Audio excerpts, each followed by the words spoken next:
വേഷങ്ങൾ ചെയ്യുന്നുണ്ട്. ചെറിയ കുഞ്ഞു വേഷം കട്ടകെട്ടുകാരിൽ നിന്ന് വേഷം ചെയ്യുന്നത്. അപ്പൊ ഞാൻ ആലോചിച്ച കാര്യങ്ങളൊക്കെ ആണെന്നൊക്കെ എനിക്കറിയാം. അങ്ങനെ എന്നോട് പറഞ്ഞു നീ ആ വേഷം ചെയ്യാൻ പറഞ്ഞു. അപ്പൊ എനിക്ക് കട്ടം കെട്ടില്ല. കട്ടം കെട്ടാൻ വേറെ ആളെ പറയും. എനിക്ക് 50 രൂപ തന്നിട്ട് 50 രൂപ ഈ 2 വേഷം ചെയ്യുന്നത് ഞാൻ ഹാപ്പിയാണ്. 50 രൂപ ഞാൻ നാളെ കൂടെ പോകും. അങ്ങനെ ഒരു ദിവസം വെങ്കിടത്തെ വെങ്കിടങ്ങൾ ആ കൊടുങ്ങല്ലൂരിന്റെ അപ്പുറത്താണ് നാടകത്തിന് ഞാൻ എന്തൊക്കെയുണ്ട് അഭിനയിക്കാനായിട്ട്. അന്ന് ബാലചേട്ടൻ വന്നിട്ടുണ്ട്. ഞാൻ കേട്ടപ്പോ അപ്പോ ഇന്ന് നേരത്തെ പോകാൻ ഇരുന്ന് പോകാനൊക്കെ ഞാൻ വർത്താനം പറഞ്ഞു. നാടകത്തിനിടയിൽ എനിക്ക് പൈസ ഞാൻ അബ്ദുറഹ്മാന്റെ ഐശ്വര്യം കിട്ടുന്ന ആളായിട്ടാണ് പൈസ തന്നെ തന്നൂറ്റിയാണ്. തന്നൂറ്റെട്ടിനും വർത്തമാനത്തിനിടയിൽ ഇത് വിട്ടുപോയി. ഞാൻ പൈസ വാങ്ങിക്കില്ലെന്നാണ് ഞാൻ കയറി. അപ്പൊ അബ്ദുറഹ്മാൻ പറയുന്നത് അബ്ദുറഹ്മാൻ കാശ് പോലെ ഇന്ന് അഭിനയിക്കുന്നത് പോക്കറ്റിൽ കാശിലുണ്ട്. ഞാൻ പോക്കറ്റിൽ കാശില്ല. ഞാൻ സ്റ്റേജിലേക്ക് ബാക്കിലേക്ക് ഓടി. അപ്പൊ ഈ കുട്ടുങ്ങനെ തന്നിരിക്കുന്ന സന്തോഷത്തിന് ഒരു സഞ്ചി ഭാരവാഹികളുടെ കാട്ടി കപട സഞ്ചി കെട്ടിയിട്ടേക്ക് കെട്ടഴിക്കാൻ നോക്കിയിട്ട് പറ്റുന്നില്ല. അപ്പൊ അഗ്രമാൻ പകത്തോട്ടിരിക്കുന്ന കൊച്ചിട്ടാരൊക്കെ അങ്ങനെ കളിച്ചുള്ള അല്ലെന്നത് പോക്കറ്റിൽ നിന്ന് 2 രൂപ നോട്ട് 2 രൂപയുടെ അങ്ങനെ ഞാൻ കൊടുത്തു. കൊടുത്തു. അപ്പോ പറഞ്ഞു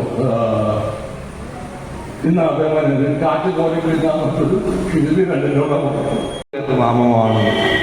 അദ്ദേഹം ഉണ്ട് അതിനകത്ത്. ആ നാടകത്തിലുണ്ട് അല്ലെ? വല്ലതും ഇല്ല. അപ്പൊ ബാലനയപ്പള്ളി എന്ന നാമം കേട്ടത് ഒരു 10-45 വർഷം കാണില്ല അങ്ങനെ.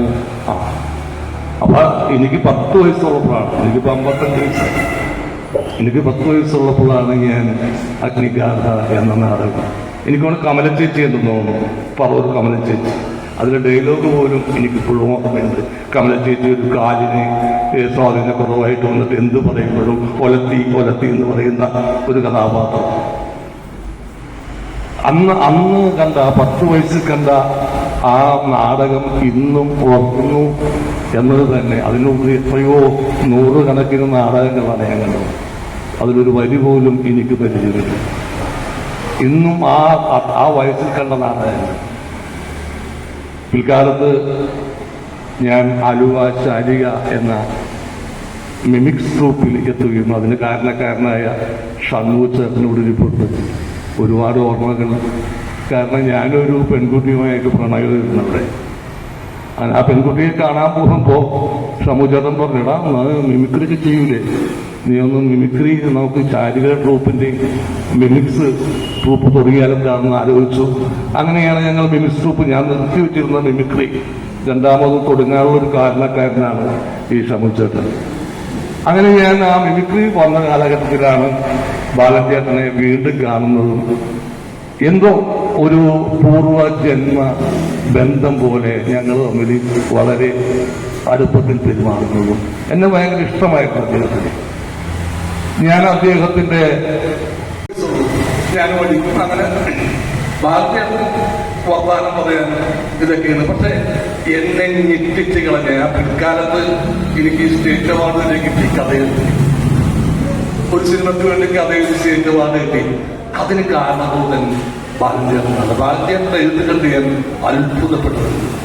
കാരണം ഒരു പേന വെച്ചാൽ അതിങ്ങനെ ടൈപ്പ് റൈറ്റിംഗ് വിഷയം പോലെ ഇപ്പോഴത്തെ കമ്പ്യൂട്ടർ പോലെ ഇങ്ങനെ എഴുതി ഒരു സീനോ ഒരു രംഗമെല്ലാം അദ്ദേഹം പുല്ലുപോലെ എഴുതിയിട്ട് വായിച്ചു നോക്കിയിട്ട് അപ്പൊ തന്നെ വായിച്ചു മുഴുവൻ കീറിക്കളയുന്ന ഞാൻ ഞെട്ടിപ്പോയിട്ടുണ്ട്. കാരണം അക്ഷരങ്ങള് ആ തൂലികയുടെ പ്രിന്റഡ് രൂപത്തിലായിരുന്നു.